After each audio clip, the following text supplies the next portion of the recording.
Hello mga karadyo, nandito po tayo ulit. Ang oras ay alas 6:30 ng gabi. At tinignan ko yung aking mga uploads na video. Hindi ko pa pala na-i-upload yung tungkol sa 7-element na antena na gawa ko. Ipapakita ko sa inyo ngayon. Ito siya.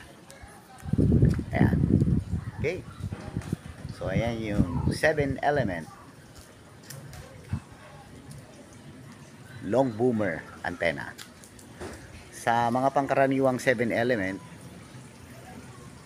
usually ang length niya ay mga 7 feet, 7 to 8 feet. Pero ito hindi.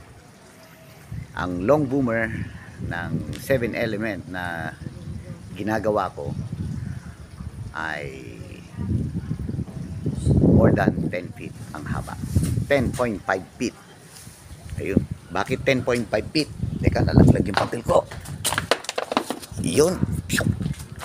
Yun. Okay. Bakit 10.5 feet?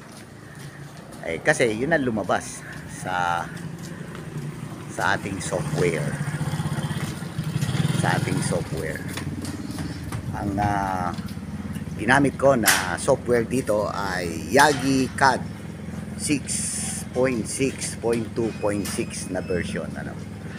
Yan yung ine-experiment namin na tinitesting namin na software. So ngayon, ano yung outcome nito? Pagdating sa SWR, mahirap ba ito o madali? Actually, nakapagpadala na ako nito sa Sarangani at Twin yung pinadala ko doon. At natuwa naman yung kumuha dahil malakas daw. Ngayon, ito yung outcome ng kanyang SWR. Okay, umakyat ako. Ito na mga karadyo, ha.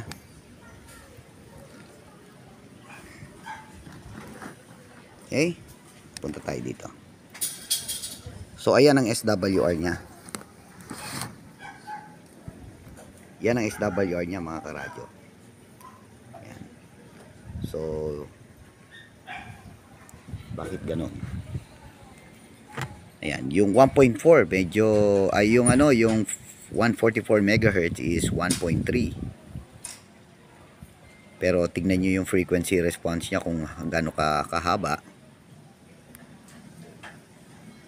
Hanggang 151. Yung 151 ay 1.4. So ngayon, ano yung kanyang return loss? Yan ang lumabas sa return loss. Yung arrow, mga karadyo, yung arrow na yan, nasa 145 MHz. Yan, 145 MHz yan. Ayun, nasa taas. Yan. Kaya kung dadalhin natin sa frequency, tingnan natin, papuntay natin na 146. Ayan, yan ang 146. So ang talagang tono niya nasa pagitan ng 145 and 146. Sa akin kasi yung acceptable, gaya ng binabanggit ko, minus 20 dB. Okay? Yun, medyo nagre-reflect. Ngayon kung babalik tayo sa SWR,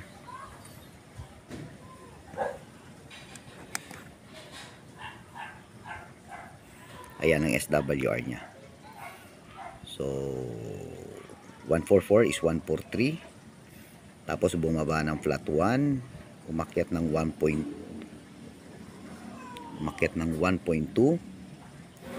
bumaba ulit. Kaya kumpirmado 144 to 151 itong antenang ito. So pwede pa nating baguhin yan, pero hindi na, kasi ang purpose ko dito ay gawing twin antenna. Ayan. Twin antenna. So ayan po. Gusto nyo bang malaman kung anong radiation pattern nito? Kayo na bumasa, ha, ipapakita ko. Teka na. Sana ba yun? Ito, tingnan natin, sana makita natin. Ito po yung kanyang radiation pattern. Nagkamali lang ng type. 8 element ang nilagay pero 7 element talaga yan. Ang kanyang gain ay 12.02. Ayan, 12.02. Ang H 55.5 degrees. Ibig sabihin, kung hahatiin mo, 27.5 degrees left, 27 degrees right. Ayan po siya. Ito. Ayan. Ito ay kung nakatingin ka sa itaas ha. So yan yung pattern. Kung nakatingin ka sa itaas, mula sa itaas tinignan mo siya pababa. At ito naman yung kanyang side lobes. Yan po yung side lobes niya. Medyo may kaliitan. At ito yung backload niya. Maliit din lang naman. Pero may maririnig ka rin dito. So yan po. Yan po ang kanyang radiation pattern. Okay. So yun, medyo maingay na ang mga aso. Sige po, dito ko natatapusin ang aking video. Maraming salamat. And 73.